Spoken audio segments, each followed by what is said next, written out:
A ideia de hoje, então, é nós falarmos sobre Enneagrama, é nós trazermos uma ideia do que é o Enneagrama, né, a questão dos instintos, mas hoje de maneira especial para nós falarmos da inteligência sistêmica, inteligência dos sistemas, ou como vocês conhecem, a constelação familiar. E você também tá de óculos? Ah, tô, né? A pessoa não usava. Vou dizer que de esquecimento, para não dizer outra coisa. Então eu tô aqui usando o óculos da minha personalidade. Ah, tá, não. A minha não é da personalidade. Se fosse, seria aquele, ó, tonhonhon, assim, ó. Ah, maravilha, maravilha. Pessoal, eu vou apresentar para vocês de maneira rápida e breve, depois ela se apresenta. Então, essa é a Andréia Lopes Fernandes, ela é consteladora, terapeuta sistêmica. Se eu for descrever ela aqui com todas as suas qualidades e as suas formações, acabava a live e eu não tinha terminado ainda. Então, eu só vos apresento minha terapeuta. Eu digo para ela assim, você salvou minha vida. Ela diz assim, foi você que salvou a sua vida e tal, mas enfim, ela é uma profissional fantástica, incrível, maravilhosa, inteligente pra caralho. Eu tenho uma gratidão assim enorme de tê-la como minha amiga, inclusive, Andréia. E mais do que isso, né? Eu acho que tem algumas pessoas que têm esse dom, dessa sensibilidade em relação a essa percepção, e olhar para isso, que é quando a gente sai um pouquinho dessa coisa que a galera que está aqui do perfil, que curte muito Enneagrama, mas sai um pouquinho disso para aquilo que é o campo, né? A gente, o campo informa, né? A gente brinca, eu até tenho um grupo no WhatsApp que eu coloquei o nome de O Campo Informa, para a gente fazer umas brincadeirinhas, porque é exatamente isso que acontece. Andréia, quer se apresentar para nós primeiro, então, para você falar quem é a Andréia, o que você faz da vida, como é que você conheceu a constelação familiar, enfim, tem aí um tempinho. Hoje vai ser bem, o tempo, na verdade, ele passa rápido, mas então aproveite. Então, boa noite a todos, é um prazer estar aqui, né? Estou aqui de forma muito humilde, né? De coração aberto, com muita generosidade, amorosidade para todos que aqui se encontram com a gente nesse momento. A apresentação ela é sistêmica, né? Então, meu nome é Andréia Lopes Fernandes, eu sou filha de Aldemir Costa Fernandes e Léa Maria Franco Lopes. E todos os meus avós, bisavós, trisavós e assim por diante. Honro e reverencio todos os meus ancestrais, porque foi através deles, pelo sim deles, que hoje me encontro aqui me comunicando com todos vocês. Minha trajetória começou há muito tempo atrás, através do estudo da espiritualidade, essa coisa de querer saber da onde viemos, para onde vamos, qual é a nossa missão, propósito, enfim. Até que me encontrei com a sistêmica, e aí quando eu olhei para o tal do campo e senti o tal do campo, eu disse, eu preciso estudar esse negócio, porque aquilo me fascinou. A fenomenologia me fascinou. Então a gente começa por aí. Até que comecei cada vez mais a estudar sobre desenvolvimento, do comportamento humano, desenvolvimento humano, e aí cheguei na terapia sistêmica. Porque a constelação, ela é maravilhosa, a técnica, a fenomenologia, essa energia que você sente. Entretanto, depois que você bate a porta do set terapêutico, você tem que saber o que você vai fazer na vida, no seu dia a dia. Então, eu entro com essa abordagem da vida sistêmica, da terapia sistêmica, para que a pessoa possa estar utilizando essa ferramenta no seu dia a dia. Estar se favorecendo desse conhecimento para as soluções dos seus conflitos, para suas atividades, para suas atitudes, para a tomada de decisão. Enfim, descobrindo cada vez mais o seu lugar, no contexto em que ela vive, e o seu papel. E sabendo que a gente desempenha diferentes papéis, de acordo com o meio em que a gente está. Como agora, estamos aqui numa rede social, estamos aqui como dois profissionais, e quando a gente está com a família, é um outro papel, é um outro lugar. Quando estamos atendendo um cliente, é um outro papel, é um outro lugar. Quando estamos como filhos, quando estamos como pais, é um outro lugar, é um outro papel. Então, a sistêmica, ela é tudo isso. Ela olha para o todo e ela olha para aquilo que é. A gente trabalha um estado de presença e esse é o despertar de consciência. Na verdade, o despertar de consciência é você estar consciente do aqui e agora, estado de presença. Estarmos conectados. E aí surge o campo. Quando eu estou conectado, eu me vinculo e aí surge o campo. E dentro dessa postura, né, terapêutica e sistêmica, a gente começa a acessar as informações. Ou seja, as informações estão todas disponíveis. Então, é possível, sim, viver de forma sistêmica, funcional e saudável, com certeza. Sabendo administrar as emoções, né? E reconhecendo elas como algo natural do ser humano. Né? Sem julgamento e sem moralidade. Né? Sem ficar se cobrando, se exigindo, se castrando porque sente isso ou porque sente aquilo. Muita calma. Né? Vamos olhar para tudo isso com muito carinho, porque isso somos nós. Isso é você, é a sua história, é a sua vida, é o que você traz. E isso é o que há de mais precioso, porque para que você esteja aqui nesse momento me ouvindo e ouvindo o Fernando, você precisou de todo esse passado. É isso mesmo. E aí eu vou falar uma coisa já para a galera, para estimular, para instigar, porque tem uma turma que está aqui com a gente que também já constelou alguma vez, que já até terapeutas, inclusive, participam aqui. Mas tem uma coisa que me chama a atenção e eu queria compartilhar assim com o pessoal que tá com a gente, porque tem muita gente que vai assistir isso depois também. Então, que é o seguinte, eu já trabalho com Enneagrama há mais tempo, há algum tempo, e aí eu queria responder tudo aos olhos do Enneagrama. Então, eu acho que é isso que é importante que a gente perceba, tá? Inclusive, me vem a todos os dias e a todos os momentos. Tipo, eu estou respondendo um teste lá, a galera tá interagindo, respondendo um teste. Aí tem uma coisa que a pessoa traz, eu já hoje consigo ter uma percepção diferente, porque eu sei que aquilo não é personalidade, aquilo é sistêmico. Então, eu queria que as pessoas pudessem perceber, são essas nuances. Então, não é só Enneagrama. Eu já disse isso algumas vezes. Tem algumas pessoas que talvez não gostem de ouvir isso. Mas eu não posso ficar aqui dizendo algo a respeito daquilo que eu vivi, que faz sentido, para ficar do tipo assim, não, é porque eu vou ser um comercial que eu quero vender tal coisa. Não. A vida é sistêmica. Nós temos algumas nuances. Eu até fiz um desenho aqui, André, para tentar traduzir isso de uma forma, talvez fique difícil da galera perceber isso pelo celular, enfim, mas é o que eu quero transmitir. Então, como é que se forma a questão de nós seres humanos, né? E eu tô aqui brincando de novo com esse óculos. Então, essas questões, como é que isso atua? Eu sempre digo que é o seguinte, né? Então, tem um pai e uma mãe. Quando eu tinha a ideia do Enneagrama, só como Enneagrama, eu só pensava assim, tem o pai e a mãe, né? E a personalidade se forma. Então, a partir do momento que um espermatozoide e um óvulo se cruzam, aí tem uma personalidade que começa a ser formada, porque até dentro do ventre da mãe a gente já tem algumas percepções, né? E aí até mais ou menos os 6, 7 anos, então a gente tem esse desejo de sobreviver, a gente quer viver. E é aí que se forma a personalidade. E graças a Deus, se você está vivo e assistindo nesse momento, então é porque a estratégia de sobrevivência que você desenvolveu na personalidade deu certo. E é muito incrível isso, e chega a ser estúpido às vezes, quando eu digo assim, se você é um tipo 4, a estratégia de sobrevivência que deu certo foi fazer mimimi, foi fazer birra, ou foi fazer drama. Se você é um tipo 8, foi a grosseria. Se você foi um tipo 9, foi a indolência. Se foi um tipo 3, foi essa questão da vaidade. Se foi um tipo 1, foi essa questão da raiva, o excesso de responsabilidade. Mas é como funcionou lá.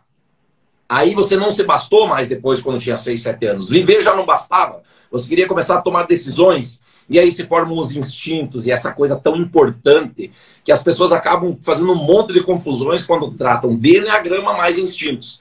Então, dos 6, 7 anos, mais ou menos, até os 14, então a gente fala que a gente desenvolve os instintos. E por conta de algum trauma que a gente viveu, então um deles se desenvolve em excesso e um deles descongela. o que a gente deveria ter um equilíbrio entre os instintos, autopreservação sexual e social, a gente acaba que um deles a gente não acessa e um deles a gente tem demais. Então, o que a gente tem são pessoas que têm dificuldade na comunicação, que são muito observadores. O que a gente tem são pessoas muito violentas e mais até agressivas. E o que a gente tem são pessoas que são muito sociais, que é o tipo...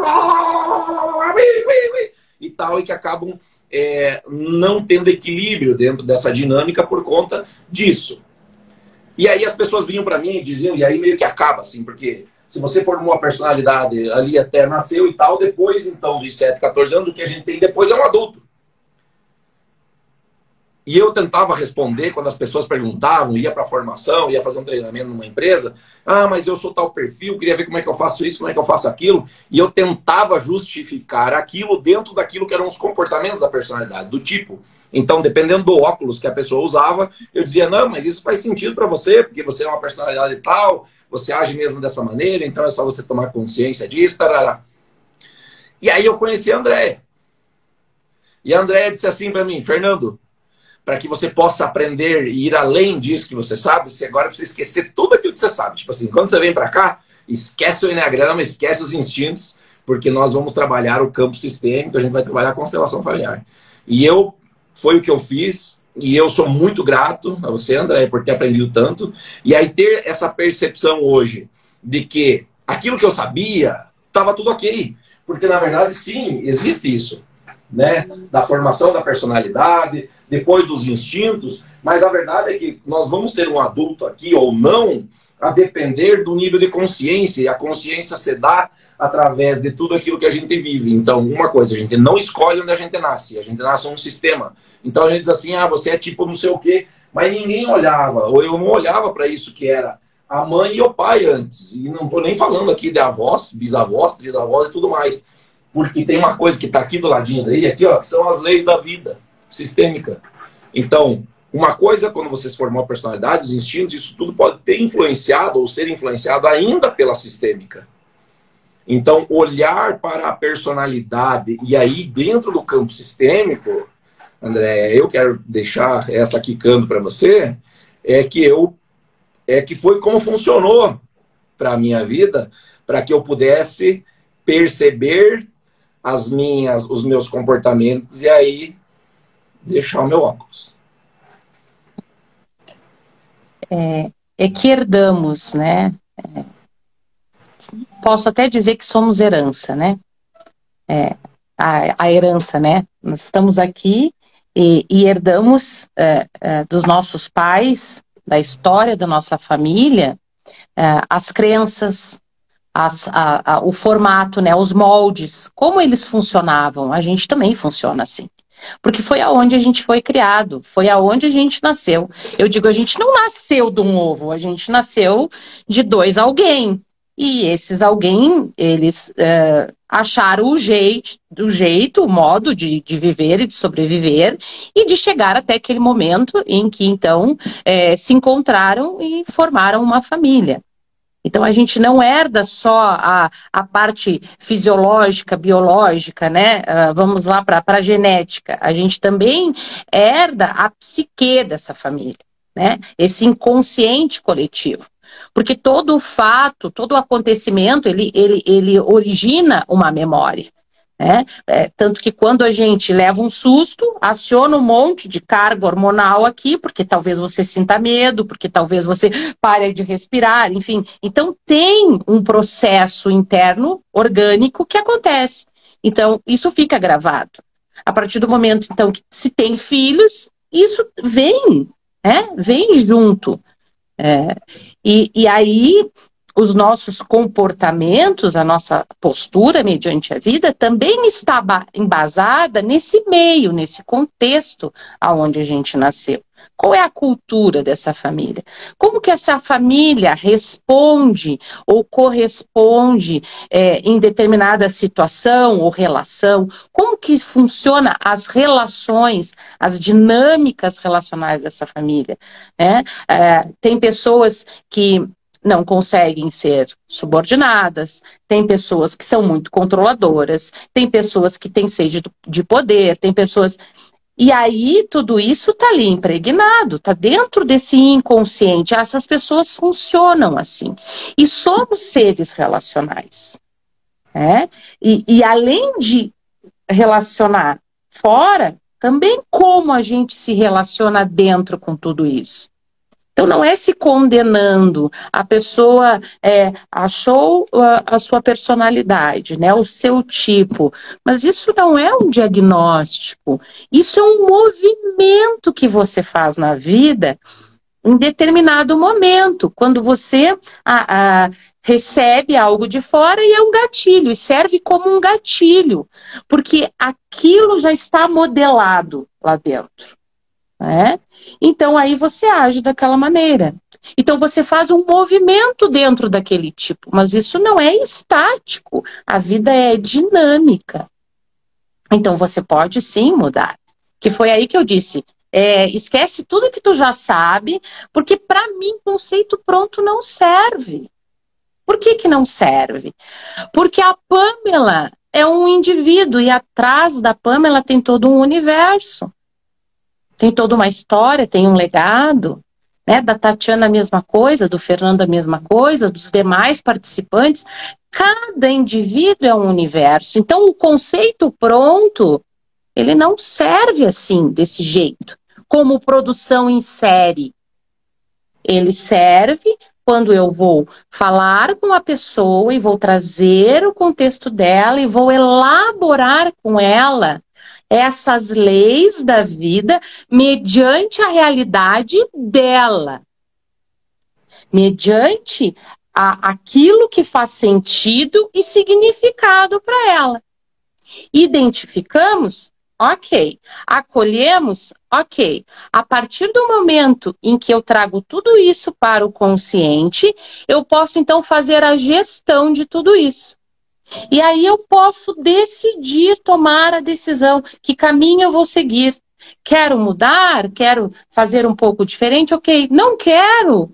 Tudo bem. Porque é o que eu digo, gente, só é um problema se tu disser que é um problema. Pode ser que tenha pessoas que vivam com esse molde a vida inteira, né? Dentro desse padrão, dentro desse modelo, e para ela não seja um problema, ela seja feliz assim. Como uma vez, numa constelação em grupo, atendi uma pessoa, ela foi para constelar, e a gente trabalhando a questão dela, ela disse, eu sou feliz assim. Eu sou mãe do meu pai e sou feliz assim. Eu faço tudo para ele. Tudo. Eu compro, eu vendo, eu recebo, mas eu gosto, eu sou feliz assim, ele é meu pai. Tá tudo bem. É eu que vou mexer nisso? Não, gente, a vida é dela, a história é dela. Isso é um valor, isso tem um valor para ela. Como que a gente vai modificar isso? Então, ninguém é doutor de nada. Né? Por isso que às vezes eu faço aquele questionamento, o que é cura mesmo, hein? O que é cura? Né? Às vezes a gente tem algumas pessoas, profissionais, enfim, que vêm com essa coisa de curar. Curar o quê? Você nasceu no meio, você herdou, e tudo aquilo que foi vivido valeu a pena, porque você está aqui. Porque se não tivesse valido a pena, então do que vale a sua vida? Tem que valer. Aí a gente vai para o que significa essas palavras. Né? Tem que valer a pena você estar aqui. Bom, se não vale a pena, então você não se valoriza. Então você não olha para isso com amor, então você não se ama, você não tem amor próprio, você não tem motivação, então, nem de levantar de manhã. Gente, a gente tem um olhar para aquilo que a gente é e para aquilo que a gente construiu com generosidade. É tão fácil olhar para o outro com esses olhos, é tão fácil fazer a caridade, né? Ah, sim, para com o outro, mas e para com você? Você faz? Ou você todo dia se julga, se martiriza, se condena, aí certo e errado, e bom e mal. Gente, isso não funciona. Isso é como se estivéssemos condenando o ser humano a todo tempo, a todo instante na vida, em cada situação, que a gente diz assim, ah, não deu certo, ai, deu errado. Não é isso. Não é isso. Por isso que o importante é a caminhada. É o processo. Olha o esforço que você faz. Olha o que você se dedica. Olha a energia que você coloca. Ah, pois é, Andréa, mas eu não estou alcançando o resultado que eu queria. Bom, então vamos elaborar como que pode ser diferente. Aí nós podemos construir um outro molde, e isso é programação neurolinguística. É a gente pegar isso que você traz, que você acredita que, então, não está tão legal, e vamos elaborar, vamos olhar para as possibilidades. E dentro dessas possibilidades, o que se enquadra em você nesse momento, com a estrutura que você tem, com a postura que você tem na vida. Aí você vai me dizer assim, não, André, mas eu quero me esforçar, eu quero ter mais disciplina, mais foco. Bora lá! Isso é sistêmico, gente. Não é ficar só vivendo no passado, achando que alguém tem culpa, ou se vitimizando. Ninguém vai para frente dentro dessa postura e desse comportamento de vítima. Inclusive, a vítima é o maior algoz. Porque o agressor, ele demonstra, ele agride, tá na cara que ele é um agressor. E a vítima, que se alimenta do sofrimento, desse vício, né, da queixa, então fica remoendo, não vai para frente, não vai. É mais uma... Toda desculpa é porque a pessoa não quer mudar, ela não quer sair daquilo ali. Né? Então, aí é o olhar sistêmico, para a vida de forma sistêmica, para o todo, aproveitando esse todo num formato, num caminho para a solução, para as possibilidades. Isso é as infinitas possibilidades que tanto falam. Porque existem as infinitas possibilidades? Existem, mas eu tenho que acessar elas. Então, como que faço para acessar elas? Essa é uma ferramenta ótima. Enneagrama, que você vai conhecer das suas personas, e a sistêmica, onde você vai olhar por onde você perambula, dentro de um contexto, dentro do seu meio e da sua história de vida. Podendo, assim, mudar o caminho. Um passo de cada vez. Legal. Tem uma galera interagindo aqui, eu vou aproveitar aqui o gancho que a pessoa deixou até para falar uma coisa que eu queria dizer. Assim, então, mas antes do Enneagrama, eu era bem vitimista e hoje ela é grata a essa ferramenta.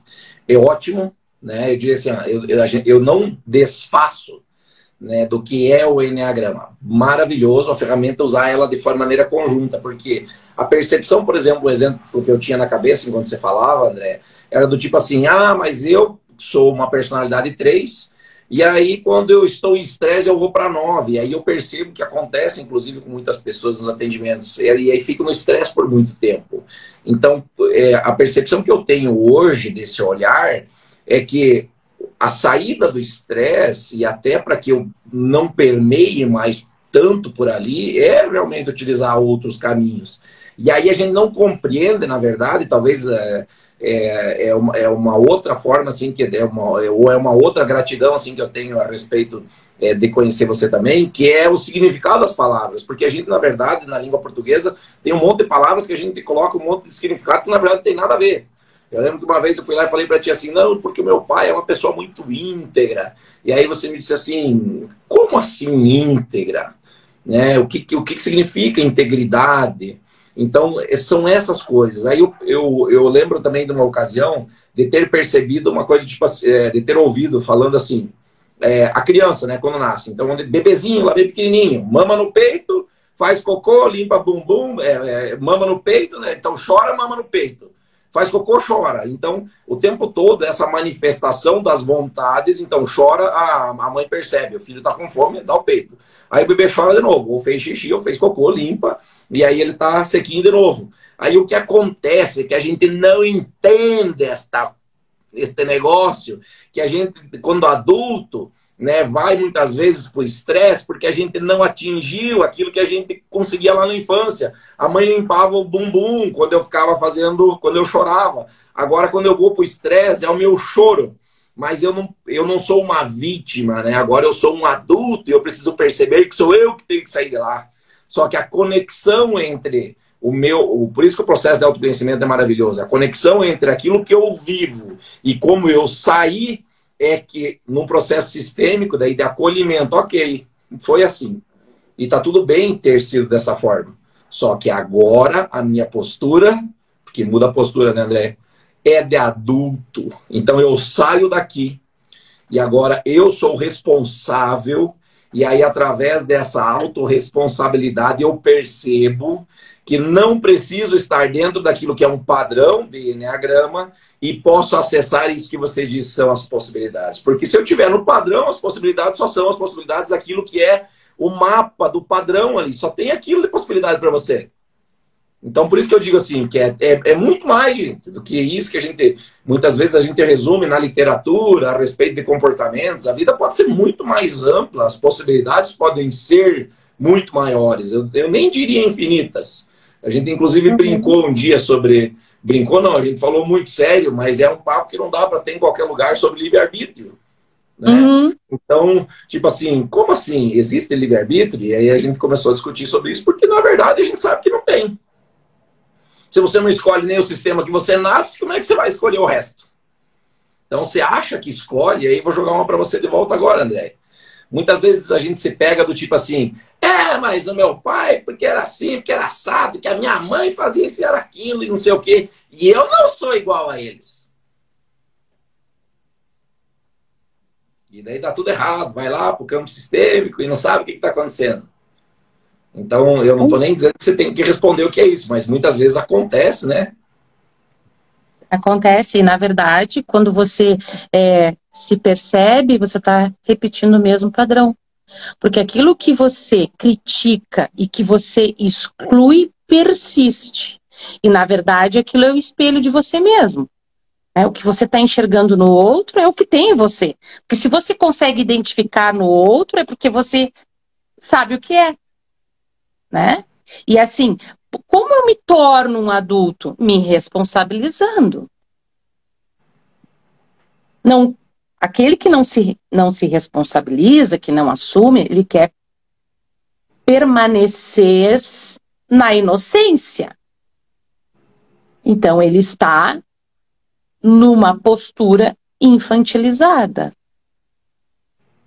Né? Agora, o adulto, ele se responsabiliza. Então, ele carrega, vamos dizer assim, uma certa culpa. Porque ele diz, não, eu fiz mesmo. Eu assumo. Agora, aquele que só faz assim, ele não quer crescer.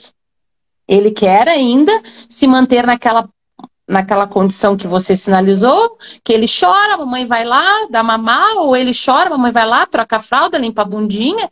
Então ele não se move na vida. Aí tem outras questões, aí a gente vai para o campo sistêmico para olhar por que esse adulto não se move. Por que esse adulto ainda permanece criança? Qual é a fome que há nesse adulto? O que falta? Aí a gente pode olhar, inclusive, para os sintomas, se essa pessoa faz sintomas. Né? Aí a gente olha também para o financeiro dessa pessoa, né? Para a questão profissional. Como está isso? Aí a gente vai percebendo, quando coloca no campo, que há uma identidade, que tudo isso tem uma lealdade invisível. Né? O que essa pessoa quer trazer de volta? Né? Então, algo está fora do lugar. Então, assim, emaranhado, o que é emaranhamento são os conflitos que a gente vive. É como eu pegar uma folha e riscar. Tá tudo confuso, tudo misturado, tudo fora do lugar. Por isso que a ordem precede o amor, gente. Simplesmente amar não funciona. Se eu for uma bagunceira em todos os aspectos, será que meu marido vai me admirar, vai me amar? Será? Claro que não. Tem que haver uma ordem. Né? E aí a gente entra nas leis da vida, né? O pertencimento. Todos que nascem, né, naquele sistema pertencem. Então esse sistema ele não aceita a exclusão. Por quê? Porque ele vai buscar a equidade. Todo o sistema ele vai buscar o equilíbrio, então ele vai tentar compensar. Por isso um descendente traz isso de volta. Que uma vez me disseram assim, um cliente disse assim, mas que culpa eu tenho? Mas por que eu? Porque você teve esse olhar. Existe um elo de ligação, existe uma vinculação. Há algo nessa pessoa linkou com essa memória, com essa compensação. Né? E aí a gente já falei então, o pertencimento, o dar e receber, que é a compensação, que é a lei do equilíbrio, e a ordem, gente, a hierarquia tem que existir, é que nem uma empresa. Né? A família tem que ter uma ordem, tem que ter uma hierarquia. Por que tem tanto conflito hoje, né? De pai abandonando o filho, filho abandonando o pai, porque está fora do lugar. As pessoas estão fora dos seus papéis. Primeiro, gente, que ninguém nasce pai e mãe. Eu já vou começar a dar umas pérolas aqui para vocês. Né? Mais uma. Né? Ninguém nasce pai e mãe. É uma função, gente. A pessoa casa e diz, tá, vamos ser pai. Mas ninguém sabe, ninguém nasce, ninguém tem manual. Maternidade não é fácil, paternidade também não é fácil. Então, cuidado. Cuidado com os julgamentos. Porque daí quando a gente se torna pai e mãe, a gente vê que não é fácil, né? Então, e aí atrás desse pai e dessa mãe tem um homem e uma mulher. Atrás desse homem e dessa mulher tem um ser humano, imperfeito, como nós todos. Porque é justamente a imperfeição que nos aproxima uns dos outros. Porque aí cai a prepotência. Aí está a humanidade. É quando eu sei que assim como eu, você também é. Você também tem as suas dificuldades, assim como eu. Gente, tem que ter, tem que ter um olhar diferente para tudo isso. Ah, você é um 8, você é um 7, você é um... Você não é nada disso, gente. A gente se movimenta na vida. Que é esse trabalho que nós fizemos, né, Fernando? De desconstruir e a pessoa trazer a sua força e se construir mediante aquilo que ela pode escolher. Nos tornamos muito mais fortes para as tomadas de decisão na vida. É isso aí. Eu tô vendo aqui ó, tem a Solange está dizendo assim, ó, que ela disse que ela se culpava, eu culpava, mas agora busco me responsabilizar pelos meus atos, mas sofro muito com doenças psicossomáticas. Então, tem que olhar para essas emoções. O exemplo está aqui, né? Passava criticando a raiva que sentia, passava criticando a energia que tinha. Gente, para. Vamos fazer o seguinte, vamos pegar tudo isso, porque é uma força maravilhosa, e vamos alocar. Que emoção é que vem que você faz essa psicossomatização? Porque uma coisa é emoção, outra coisa é sentimento. A emoção são coisas naturais, nascem com a gente. O sentimento já é algo que eu processo, então eu trago o pensamento junto. Porque eu não trabalhei a emoção, então eu faço essa misturinha aqui e, tô sentindo. Mas antes desse sentimento teve uma emoção. E assim, ó, a gente fala também muito de julgamento, tá? Mas vamos analisar uma coisa aqui, que eu adoro refletir, eu passo refletindo. Eu vou dirigir hoje, eu fui viajar, fui em outra cidade aqui, fui refletindo. A nossa mente, para que a gente tenha discernimento, a gente tem que ter parâmetro, a gente vai julgar. Então a mente, ela julga o tempo inteiro. Tá? A mente, ela julga o tempo inteiro. O que tem que fazer para você não entrar nesse campo do julgamento que acaba emaranhando é você utilizar um discurso interno que não comprometa, que não seja um ponto final. Dentro da PNL a gente usa muito o talvez. Então, talvez, ou daqui a pouco, talvez. Sabe? O talvez, ele te abre. Porque, claro que para você ter discernimento, de certa forma, você tem que entrar num julgamento, você tem que ter escolher ali, né? O que é melhor para mim, qual é o caminho, papapá. Certo? Mas sem ir para o extremo da dualidade. É complexo, mas eu tinha que trazer isso hoje, porque hoje isso veio hoje para mim. Então talvez, né? E aí você vai olhar para as possibilidades e não vai ficar se condicionando. Então, o discernimento ele tem que vir, e aí esse pensamento que julga tem que vir sem te condicionar. Achei a palavra. Sem te condicionar. Porque se te condicionar, você acabou de criar um molde, um modelo de funcionar. Aí você entrou de novo no conflito. Porque quando vier uma outra situação diferente, você não vai saber agir. Não vai enxergar a solução. Vai ser um problema.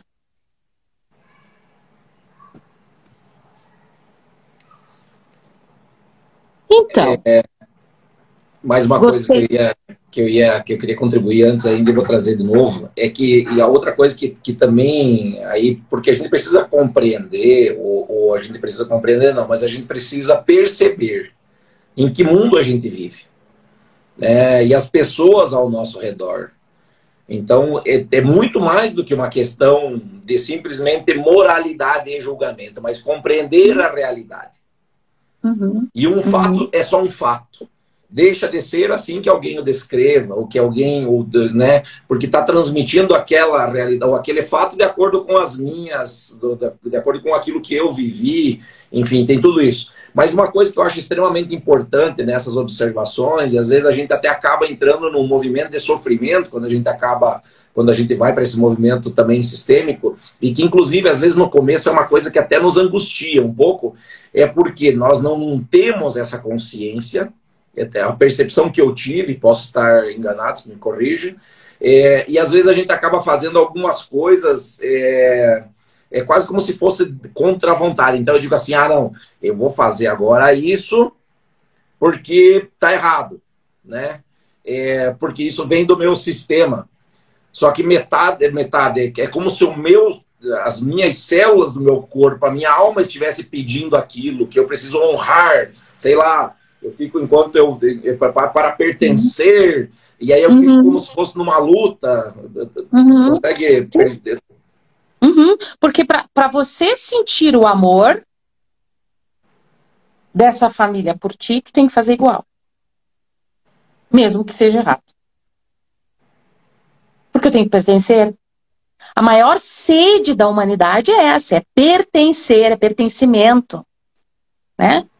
Porque eu sei que eu existo porque a gente se relaciona. Como é que eu me valido? Através disso aqui. Através do relacionamento. Se tu isolar uma pessoa, ela morre. Né? Então, eu tenho essa necessidade. É uma fome isso. Então, mesmo que seja errado, você vai fazer, porque você tem essa coisa eu preciso pertencer, eu preciso me sentir amado, então eu vou fazer igual meu pai, eu vou fazer igual minha mãe, eu vou seguir. Deus o livre eu fazer diferente, porque daí vem a culpa. Né? Vem essa consciência pesada, vamos dizer assim. Porque a consciência leve é aquela que você segue o caminho igual deles. Obedecendo, né? Faz tudo que o papai e a mamãe queria que fosse, né? Eles projetaram um filho e você diz, eu sou amado assim, então eu vou assim. Mesmo que seja de uma forma até violenta. Né? Quando a gente vai estudar, inclusive situações de pedofilia em família, enfim, a gente observa que né, a linguagem é essa dessa família. Né? Então, eu paro um pouco, porque às vezes eu leio ali os comentários. Né? Então, a pessoa simplesmente ela segue aquele caminho, ela vai fazer. Né? Porque o filho, o amor é muito maior do filho pelos pais do que o contrário. Tanto que a gente vê que tem filho que segue os pais até na morte. Né? Onde eu tive uma situação de um atendimento que a mãe teve uma doença, enfim, a filha fez a mesma doença. Questão de meses. E foi junto. Ou então também acontece do filho adoecer porque o sistema, pai e mãe, não está bem, quem adoece é o filho. Quem adoece é o filho. Porque ele quer mostrar, né? Ele quer... serve... a doença, ela é um mensageiro. Ela quer te alertar de algo. Você precisa parar para olhar para isso que está acontecendo. Né? E aí vem... Fazem parte de um processo de cura, né? Faz. Às vezes, uma pessoa se coloca a serviço do sistema, mesmo sendo a morte o preço, né? Mesmo sendo a morte. A gente vê isso, né? André, eu vou trazer uma pergunta que na semana passada aqueceu muito a live, que era o pessoal falando sobre relacionamento. E você falou uma coisa que é extremamente importante, talvez até para trazer aqui, e para criar esse link com esse tema da semana passada, quando a gente falava de relacionamento, você disse assim, que a ordem precede o amor. Ou eu me equivoquei, é isso mesmo? É isso mesmo. Ou seja, então, vem antes. Ou a ordem precede o amor, ou o amor por si só não se basta. Então, nos relacionamentos, muitas dinâmicas acabam acontecendo nessas nuances, e não é só uma questão, né? Porque o pessoal que mais pergunta, talvez até aqui no perfil, é justamente, tipo 1 dá com tipo 4, o tipo 3 dá certo com 8, o 5 com 7, enfim, são essas coisas que acabam vindo. Certo. Então agora eu vou te devolver com uma pergunta. O que é amor incondicional? O que é amor incondicional? As pessoas pedem, né? Enfim. Eu queria um amor incondicional. Nós vivemos em sociedade. Então, um amor incondicional é amar sem condição nenhuma, sem condicionamento nenhum. Isso, amar mesmo que a pessoa seja inútil em nossas vidas. Exatamente. Então, assim, só que isso não é uma verdade, gente. Isso não é que não seja uma verdade, não é a nossa realidade. Então, talvez por isso Bert tenha falado que a ordem precede o amor, porque antes precisamos olhar para isso, para depois nos colocarmos nessa postura. Exatamente, nem toda mãe ama incondicionalmente, porque não tem. Nós somos seres imperfeitos. Amar incondicionalmente é uma condição de perfeição. Como isso, então? Então, aí tem relacionamento que a pessoa diz assim, eu faço tudo por ti. Porque a minha vida só tem sentido te vendo feliz, papapá. Olha que peso, olha que obrigação. Não funciona, não é assim. Primeiro porque cada um é um indivíduo, um tem um contexto, o outro tem outra. Primeiro você faz por você. A partir do momento em que você faz por você, em que você está íntegro, há possibilidade de amar. Então, isso que vem antes é a ordem.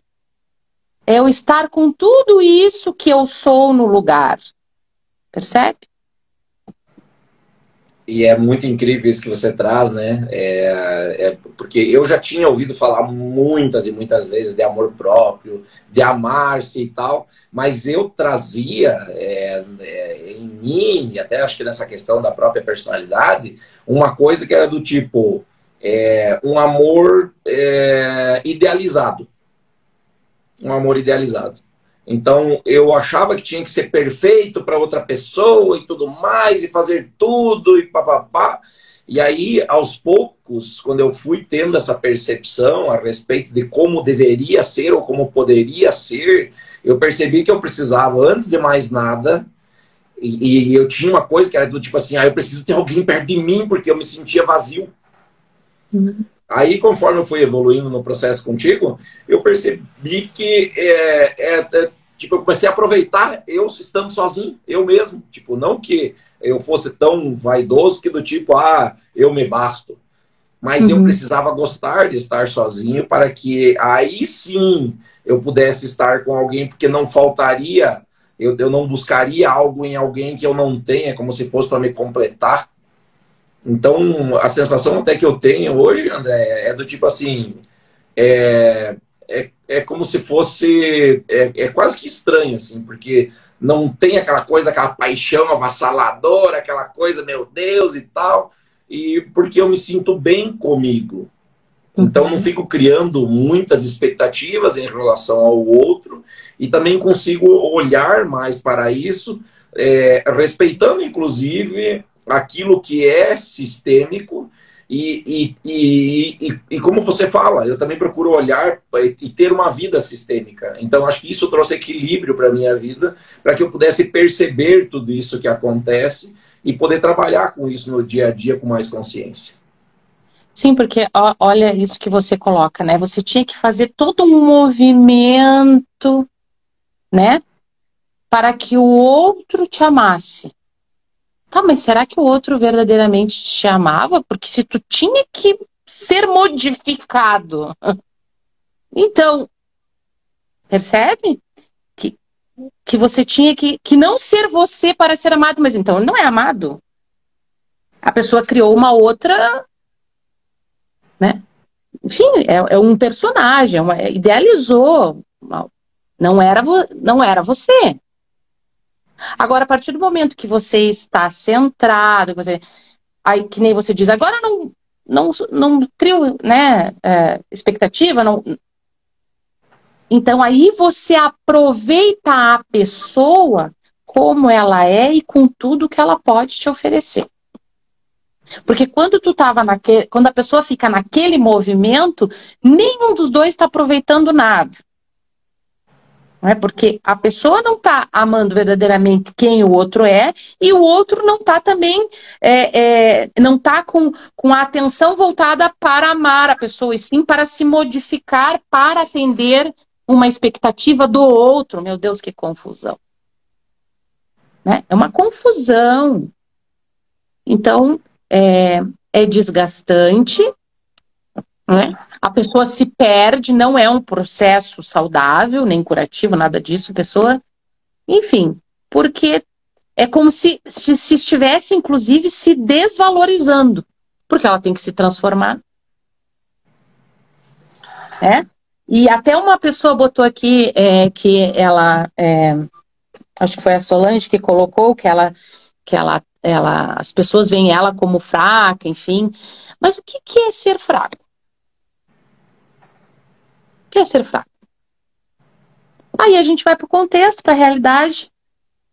Solange, a gente vai lá para a tua realidade e olha o que é ser fraco, o que é fraco, qual é o significado e o sentido que tem essa palavra dentro desta família. Em que então ela se intitula. E não se intitule mais.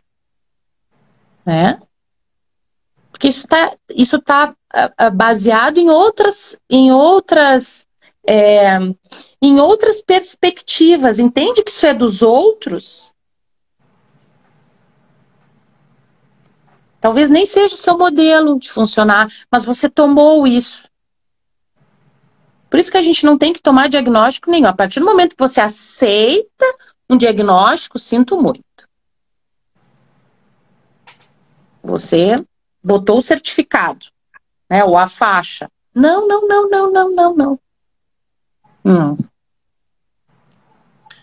André, nós já se aproximamos de 1 hora de live. Nossa, que rápido!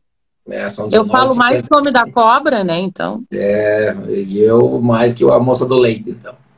Eu tenho um aqui que eu acho que você poderia, de repente, deixar uma dica, alguma coisa aqui do Dolfo Marques. Eles, assim, depois de ter sido abusado sexualmente, quando cedo, afastei inteiramente dos meus pais. E até hoje não tenho esse pertencimento de família. E sempre pensei em querer minha própria família.